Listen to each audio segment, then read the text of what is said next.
Bring to us your poetry for inspiration sought. Come with us with images, your verses, words and thought. From here, we'll share your balladry with those who do not know it. This platform's here for you to show the world that you're the poet.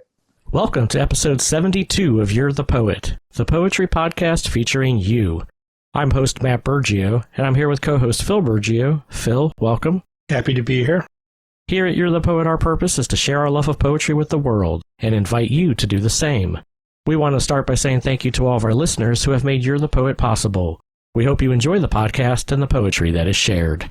If you've written any poetry and you want to share it here, whether you just have an interest in poetry, consider yourself an amateur poet, or are a professional poet with published works, contact us to be a guest on a future episode. Our featured guest for this episode of You're the Poet is returning guest Loris Loren, who is joining us from Northumberland, England. Loris, welcome back to You're the Poet. Good to be here. Yeah, we're glad you could come back, and we look forward to your contribution to the episode. To start things off, I'm going to turn it over to Phil to share a classic poem for the episode. Okay, this poem is by Henry David Thoreau. Henry David Thoreau is an American naturalist, essayist, poet, and philosopher. He was very instrumental in the transcendentalist movement in the United States, early 19th century. He's known for writing Walden, where he spent some time in isolation in the country, philosophizing, writing poetry, just chilling with nature, and Civil Disobedience, where he talks about civil disobedience. One of my favorite stories about him on all that is during the Mexican War, they had a tax to support the war, and he refused to pay it. He was thrown in jail. One of his friends came up to him and says, "Henry David, what are you doing in jail?" He said to his friend, "What are you doing out of jail?"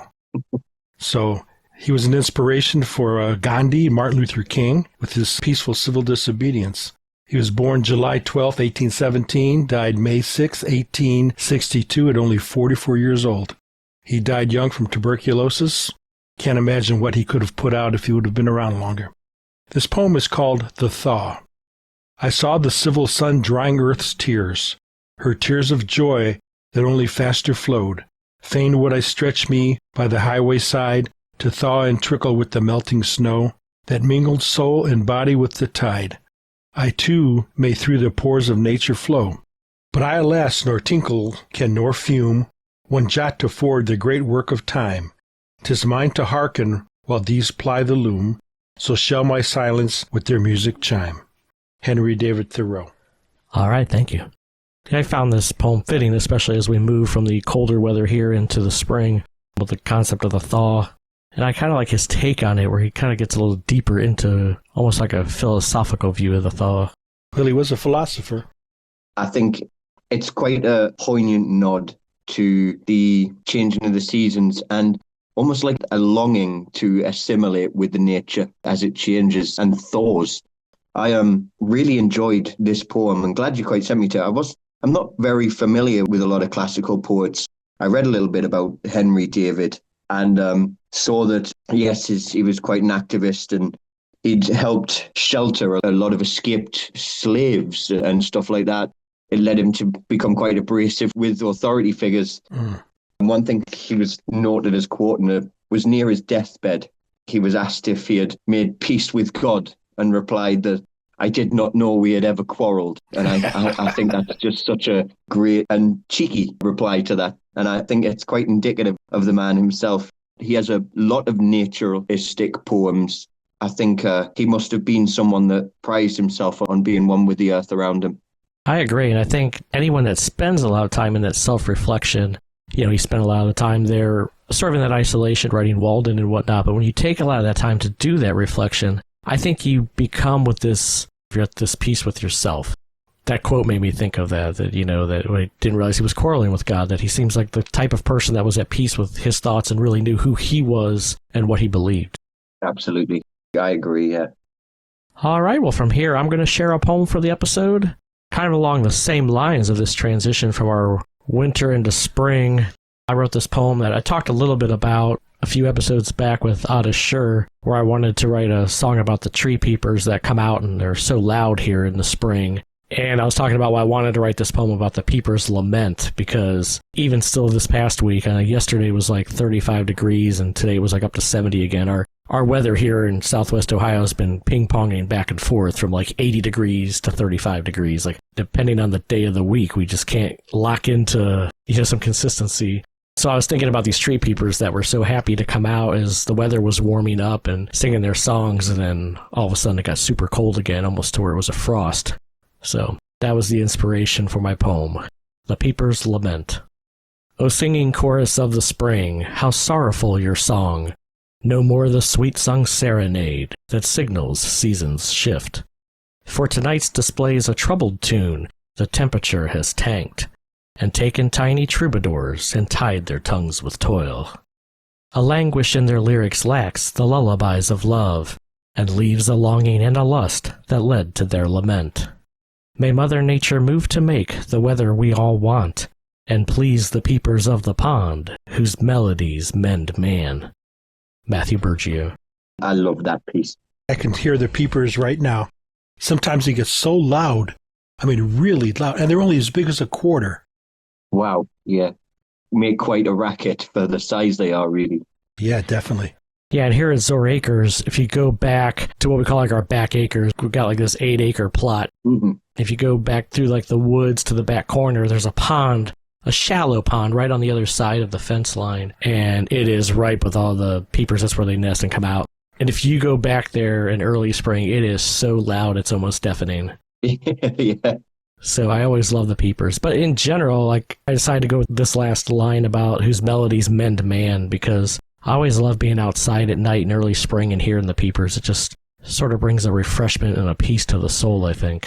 Yeah, that final line stuck with me a lot when I read this poem earlier, and I thought that's a nice end to it. It's almost like a tribute to these peepers, which is very much, as you say, what it is. And I like when you mentioned before starting your recital there about it being a song and using the term serenade in the poem, because that's exactly what it feels like. It feels like a sonnet or a serenade to these peepers. We don't have them in the UK, but I can very much sort of get a mental image for the time of year and what the poem's trying to capture there. And I mean, I really, really liked the formatting of this poem as well. It's almost like an alliteration, how you use the T's, the S's, the L's. Yeah, it's just brilliant. That singing of the spring, the sorrow song, sweet sung serenade, signal seasons. It's brilliant. It rolls off the tongue. Very, very, very well written. I really like this. And it, like you say, it follows tune with that first poem, that springtime sort of atmosphere and vibe that's in the air. And it's brilliant. Brilliant. And the lullabies of love and longing and lust. And it's really well done. What I wanted to say is, a lot of people say, oh, they see the robins and that's going to be spring because the robins are here. For me, it's listening to the peepers. Yeah. When I hear the peepers, I go, springtime is here. Well, thank you, guys. And speaking to the alliteration, when I originally started this poem, I wasn't planning to do a lot of the alliteration, but then when I was writing that first stanza, the alliteration just was kind of there, and I was like, I kind of like this use of the alliteration and these S sounds and things in this first stanza, so I was like, well, let me see what I can do with that. Yeah. I mean, it certainly works for it very well. I mean, I'm a sucker for a good bit of alliteration. I think it just works so well. It's a really, really, really valuable trope in poetry and writing, I think. Well, thank you. All right, well, from here, we're going to turn it back over to Phil to share his poem. This is a bit of a whimsical poem. I've written a couple of serious poems, and I just kind of figured it's time for some little levity. This is called For the Love of Cuisine. I love to cook, I really do. I like to make a hearty stew, chicken dishes in a pot, steaming soups best served hot. I like to cook Sicilian style, ways from Ma's recipe file, pastas and pizzas, calzones too, tomato sauce we call sugu. But I also like to make food of Eastern European take, pierogies, stuffed cabbage as well, so authentic it's hard to tell. And then there's the Southern food, all those meals that are so good. Barbecue, fried chicken, soup, beans, pone. Learn from my friend's Kentucky home. I like to create new things too, like throwing together a must-go stew. That's all the leftovers that must go in a hearty casserole in a baking tin. My leftovers are called encore presentations. It sounds more elegant with no hesitations. There's much more I want to do. I love to cook, I really do. Philip Burgio. All right, thank you. And what do you mean serious poems? What's more serious than cooking? You know, Phil does such a wonderful job cooking that years ago we deemed this place the Purple Duchess Tavern, and we kind of call the kitchen the Purple Duchess Test Kitchen, or the Zoracres Test Kitchen. Test Kitchen. Sorry. We do all kinds of things with Zoracres. We call the homestead here and the farm and what's now become our studio Zoracres. And Zoracres Cattle Company and all kinds of subsidiaries. Right. Nice little nod. Yeah, and one of those subsidiaries is the test kitchens, because Phil's always experimenting with things and trying different foods. He's posted pictures of food I've cooked, and people want to know where this restaurant is. Where's the Purple Duchess Tavern? You know, it's like... Yeah. And it's at home. It's right here. Yeah. I always joke with people, I'm like, oh, it's reservation only, like, you know, because Phil, he'll cook for anybody, so if anybody wants to come over for dinner... It's black tie here. Right? You come over and he'll cook for you. He does a great job with it. But yeah, it always cracks me up at work when people are always like, oh, you ate at the Purple Duchess, like, where is this restaurant? And I always said to be like, oh, that's just what we call, like, our home or whatever. They just keep the magic going. I used to call my wife the Purple Duchess. Yeah. Yeah, so it gets like a double nod there for you, yeah. Yeah. Definitely. The love for food really comes across with the poem, and it is very whimsical, like you say. It's and I like the nod on the Eastern European food. Pierogies. Oh, I think it's such nice food over they have in Eastern Europe, and it's underutilized as a European cuisine. I think Eastern Europe's food is underutilized a lot. We always hear about Italian and French foods, and obviously Britain being the tail end of Europeans' cuisine with our beans. And when I was there, I enjoyed food I ate in London. I don't think our food's too bad, but I am a staunch Englishman, so I'm going to fight the cause there. My wife was Hungarian-Lithuanian, and I grew up in a Polish neighborhood in Cleveland. Oh, nice, yeah. So that's where I got acclimated to all the Eastern European foods. So it bounces back between that and my Sicilian food, and then the Southern barbecue and fried chicken and grits and soup beans. So there's a lot of your cultural experiences in there and journey through food. So it's quite a nice nod when you start to dig under the surface of each of it there. Talk about learning different languages. I know enough languages to read a menu in several languages, you know. I know what I'm ordering. Italian, Spanish, French, German. I know what the menu is just because I know the food. Not that I can speak the languages, but I know the food. Yeah, the food is a language in itself, isn't it? It's one of those things that no matter where you go in the world, we all speak the same language when it comes to food. I suppose it's a really useful thing to be able to, like you say, know what's being on offer by the words and styles of the food. And I've been fortunate enough to grow up getting to try all those different cultures of food that Phil and my mom experienced and brought to the kitchen from their families and whatnot. Yeah, it must have been an absolute treat growing up, yeah. Still is sometimes if I can get over here to the Purple Duchess and have a dinner with Phil. Yeah, if it's an exclusive guest list. Definitely. All right, well, from here we're going to turn to our guest portion of the episode. Loris, you're the poet. Show us what you've got. Thank you, guys. And we're going to start off with a poem that I wrote very recently. I was just feeling a bit melancholic and quite nostalgic recently with a lot of changes that I've made in life. This last year has been a roller coaster of change. And it stirred up some very, very, very compartmentalized and old emotions. And this one was sort of a nod to that. And this is titled A Stroll Through Memory Lane. I took a stroll through memory lane. You know, the road we used to live on.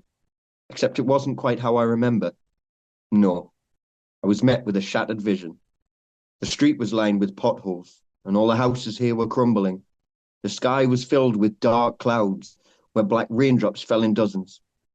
Every person still remaining here were naught but apparitions, stuck watching out of shattered windows, like the houses here were prisons. I meander down this winding road, the air here thick with ash. I see one person in the farthest house, alive, but with eyes of glass. So I approach with curiosity. It's just a boy from times that passed. Sat playing with a toy I remember, was my favourite once in the past.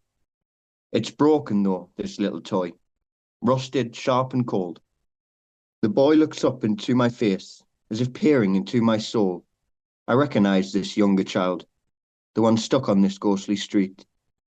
His glassy eyes reflecting things I had hoped to never see. He asked me, do I remember him? I tell him all too well. He's the only person I couldn't save. My tormented younger self. Loris Loren. All right, thank you for sharing. I found it interesting that listening to this poem sort of brought together all these images for some past poems that have been shared on this podcast. Even as recent as Michael Jarvis in episode 71 with his poem Strangers with Memories. And his was more like knowing people from the past and that you don't really talk to anymore, that you're strangers now, but you have these memories from the past. But like some of that in the beginning reminded me of that, and there was some splashes of poems from Simon Drake that sort of spoke to me in this. And yeah, there was another one that came to me, but I can't think of what it was now at the moment. But very good poem in putting this together, even though it has this somber feel to it. Great delivery of the poem as well, by the way. Thank you.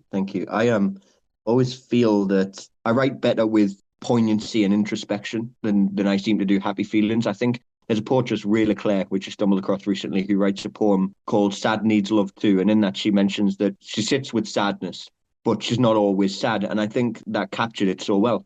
I'm a staunch believer that for some reason, the negative side of emotions are such a powerful muse and so easy for people to connect with. And I think that's because a lot of us get to deal with negative emotions, but so often the positive ones can be so fleeting or hard to hold on to and remember for people. So I think it's almost like fresher in people's minds, these negative emotions. And I certainly think that writing has become a very, very useful place for me to compartmentalize and deal with those type of things.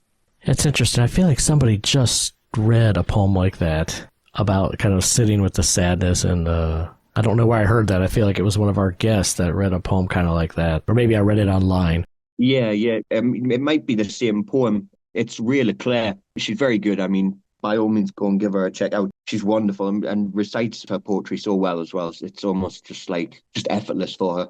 It's Sad Needs Love Too is the poem, and I actually performed it on my recent live because I thought it was a wonderful piece. And like I say, it sums it up well that though I write from a lot of periods of sadness and with a lot of introspection and poignancy, that I'm not always sad. I do have those moments, of course, we all do, but sad needs love too, as she says.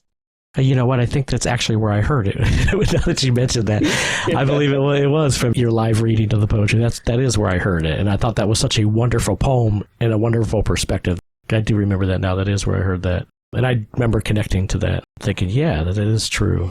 This poem kind of reminds me of me going through my old neighborhood and seeing things and going, it looked a lot better then, and stores that are boarded up, and it's just not the same, except gratefully, I don't have to deal with that last line. Okay? Yeah. Right. The only person I couldn't save, I passed that up. I miss that nastiness. And I think poetry, you're talking about the negative as well, that poetry lends itself to be, I think, one of the few places in our lives where we can express these negative feelings. Because it's hard to just get together with people and talk about it. Nobody wants to hear your stories of woe, or we're not comfortable talking about our dark, sad, or hurtful past with people. That we're just, I think as humans, just not comfortable with that. And so poetry lends itself to be able to express that and to get that off our chest, to get that out there as a way to cope with it and a way to communicate it, which is great too, because it not only helps the author of the poem, I think, but anybody that could read it and relate to it, it helps as well. And as like you said, a lot of us go through dark times and sad times, and it allows us to connect to the poetry in that way. I've always seen poetry as, well, I say always, since writing poetry, I've always seen poetry as kind of like a form of emotional journaling, but you get to put this blase, flamboyant and flair on it. And it's kind of like a good and healthy exercise, and it's a shame more people don't do it. I mean, I personally think it's been a great thing for me. I used to struggle a lot with things, and I say since moving, a lot of things have sort of torn up in the dust, so to speak. And I've found writing being such a healthy way to cope. Okay, got another one for us. Yes, I do. And there's a bit of a theme here. I look at these poems now and see a theme, and I kind of wish I'd have at least picked one decent one to end on for you guys. But this next one is titled Wandering in Crisis. And again, I've just been writing from a place, I suppose, a very much introspective place recently, and it's evident, I guess, with the poems. But this is Wandering in Crisis. Maybe I don't fit this world. Perhaps too naive, too soft in the heart worn upon my sleeve. Perhaps my soul lacks counterpart, lonely fated existence, wandering in crisis and ever-growing distance. I try to find another, but like minds drift far apart. Could it be the case I was doomed right from the start? My nose begins to tingle and there's a tightness in my eyes. My breath skips once or twice as I fight the urge to cry. I yearn for connection, yet my signal stays unique. Is this my reckoning, the way I'm made to speak? I see a million different faces, and every one of them is blank. No eyes to meet my searching gaze or expression given back. Grey is the atmosphere I find myself within, reaching for a hand to hold, but find only space, not skin. Something calls my name, but I cannot trace its source. Is it born of my reality or some otherworldly force? Loris Loren. All right, thank you. A lot of good lines in there, even towards the end there, that reaching for a hand to hold, but find only space, not skin. I really like that line. Even towards the beginning, that perhaps my soul lacks counterpart, lonely fated existence. Just a lot of good lines. I liked your presentation too. You read it, it flowed with the anticipation of what you were going to say next. I enjoyed that. Thank you. I actually had more fun penning this one than the poem itself would suggest. I mean, I was just feeling a bit in the doldrums and just poured it out on a page, and then I kind of looked what was there and I was like, hang on, I feel like this has a good foundation for a poem here. So I started just swapping out some of the terminology, and within about 20, 25 minutes, I looked at this final piece and I was like, hang on, a few bits of enjambment there, and I think I've got a working poem. And then kind of read it back and I was like, do you know what? That's a piece. And then it kind of just sat as it was. But it originally was nothing like this. It was essentially just the miserable musings of a lonely man. And I just thought to myself, let's put some dressage on this and a little pink frilly ribbon and send it out the door, so to speak. So it kind of just fell out, this poem. I like it. It flowed really good. It flowed real nice. Great job with that. And, as Phil mentioned, the way you read it, if I was reading this on the page, I would not have read it in my head like you read it. And like he said, I thought it was well put, that in anticipation of the next lines, that as they sort of flowed into each other, almost different than when I'm looking at it on the page. And I thought, man, that was great. And it sort of added to that sense of that wandering concept. Yeah, so, I've always said that I would rather listen to poetry than read it. Yes, I agree. I mean, I touched on it when I went live the last time.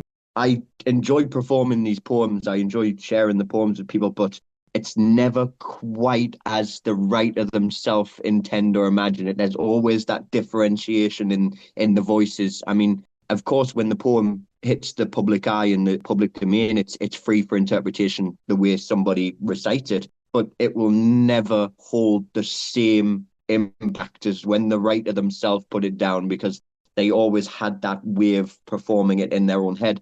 So I much prefer to hear people recite their own poems than to read them. I agree there. I like the way you say perform instead of read it. Like I read my poem or I performed my poem. Yeah. I like to perform my poem better because it's a performance. Yeah, I think so. It's an art form, isn't it? And it can very much feels like that. Yeah, definitely. Yeah. Yeah, and I was going to say, too, I agree. Like, that's why I love to hear the poets read their poetry. But I also see the other side of it, that poetry lends itself to the interpretation by the reader or by the next reciter. If you're reading somebody else's poem, we're getting your interpretation. And I come from a music background, and it's kind of the same way. If you listen to pieces of music that like a symphony orchestra might play, well, depending on who the conductor is, you got these famous pieces that, so-and-so conducted it this way. But you might hear another conductor's presentation of it that has a different flow or a different speed or just some different stylistic things. And I think there's something that is artful about that's okay, that we all have our own interpretations. I mean, personally, I love to hear the original, whether it's the composer or the author, like what they envisioned. But it's also great to see how somebody else interpreted it. It's kind of like when they do a movie remake or they remake a book into a movie and everybody complains. It's like, well, you kind of have to view it as its own piece of art. Yeah. That this is their interpretation. So I can see both sides.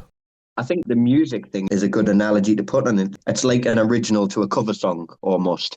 Right. And like you say, the style comes across, the emotional interpretation. It's actually, the music side of it, because I mean, music in itself has been compared to poetry for a long time. So I suppose they kind of are like cousins, fair weather friends. So it's a good analogy that there.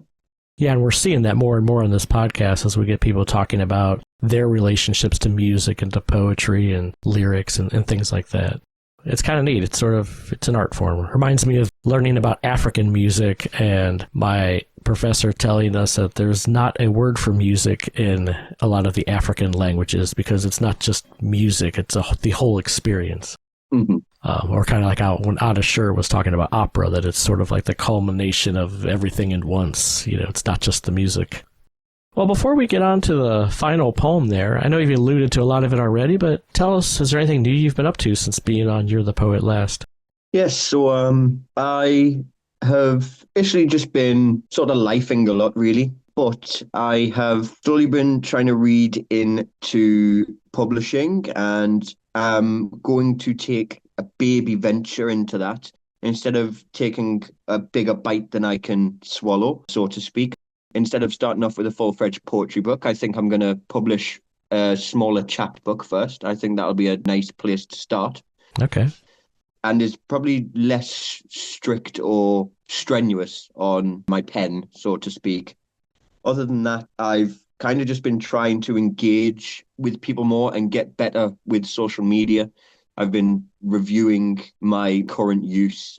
That's where the live episodes have come from. So my aim is to go live now. I wouldn't say weekly, but I would say a couple of times a month, just to read out some of the poems I'm coming across online that I like and I think are really worth sharing, and from people that I think are just great. It's a good way of networking, but also a good way of allowing my audience to be exposed to some great writers and great poets. I think it helped me out. I know the one that I listened to, I like that you use some of the, what we call like the classic poets, like not poems that are, the current social media and people that you're meeting on these posts and stuff like us. Mm-hmm. You read some known poets that were out there. Yeah. And there was even that fun one, I can't remember the poet's name and it's driving me crazy. I was like, that was such a fun little goofy poem you read. Yeah, was it Spike Milligan? Yes. Spike Milligan, okay. Yes, on the Ning Nang Nong. Yeah. Which I kind of tripped over a little bit, which is more my nerves for going live. I mean, it's the second time I've ever done that, ever. But I thoroughly enjoyed it, and I think it helps breed and build a confidence as well. I didn't do that on the first live stream. But then when it comes to going live for the second time, I thought, you know what, it'll probably be good if I throw some established poetry in there. And it also helps me expand my repertoire with classic and known poets, because I don't have a great foundation of poetry knowledge. I know William Shakespeare. I mean, for example, Thoreau, Henry David Thoreau. He was new to me. The guy, when we had that first episode, was new to me again. I like to say I don't really have a great working classical side. I know a lot of modern poets. I mean, I listen to a lot of Whitney Hansen, Lucas Jones, and Joshua DeShuta, which are three fantastic poets. So my knowledge is very contemporary, very modern. So it helps me, like I say, extend my library and catalogue of poetry. So, I mean, it helps me more than anything it does. I mean, I get a lot of benefit out of it. It definitely works. Like I said, I had never heard of that poet, and I was like, man, that is such a cool poem. I was like, I'm going to look up more of Spike Milligan. Spike Milligan, you never heard of him? No, at least not off the top of my head, and I really enjoyed that poem, and it had me looking up more of his work. And then, of course, as I alluded to earlier, just your sharing of other poets that I wasn't familiar with, or maybe I recognize some of the names that come across some of the social media things. Yeah. So props to you. I will say I appreciate your live stream. Yeah. That was a nice venture. Yeah, I'm hoping to make it a regular thing, maybe twice a month, I think is a good starting point. I am going to get some better equipment and stuff. I work with a girl who's very social media oriented. So I've been quizzing her and asking her about sort of the algorithm and how things work and equipment for live streaming. So as time goes on, I imagine those will get better and better. But I mean, that's basically the main bulk of what I've been doing, is trying to focus on networking really with the community. It's like, say, I'm currently trying to think of a theme for a chapbook, because I want it to kind of follow a theme rather than just be a jumble of poems. Other than that, I haven't really been up to much per se. I managed to bump my novel up to about 25k words. Nice. but that's slow progress. But I find myself enjoying poetry more. Every time I seem to sit with my novel, I'm struggling with it, really. I think I need to just go back to my source material, spend a few weeks not looking at my book and just spending time on my source materials and maybe refine the inspiration there. Not that I'm not enjoying it. I think I've got a lot on my plate sort of in life itself now with work and stress of some personal things. You kind of don't find these moments of muse hitting you too often. Also recently I signed up for the community choir here where I live. Very cool. I'm hoping that's going to be a nice foray and a nice good adventure. So get me out of the house and meeting people and not stuck in so alone all the time. It'll be an experience for sure. Very cool. Is the Discord still going? I packed the Discord in. I choked it down to experience.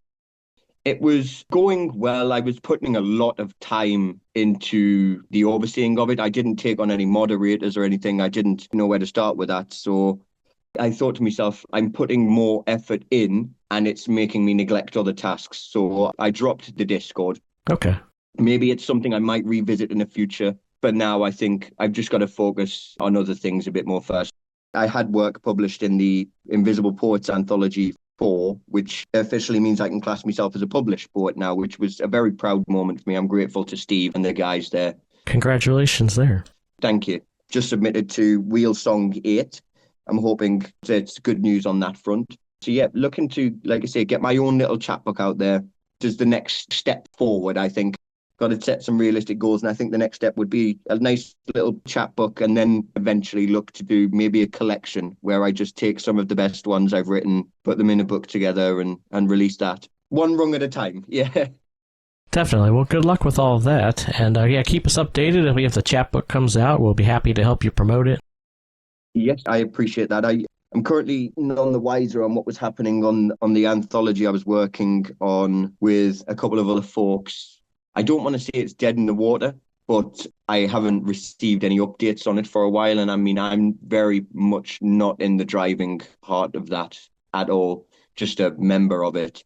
But I have 15 poems there that, I mean, I feel bad saying it, but it kind of feels like they're being sat and doing nothing with at the moment. And when they could be pulled and put into a chapbook themselves, because it's a 15-poem cyclic arc that follows a point of introspection, of healing.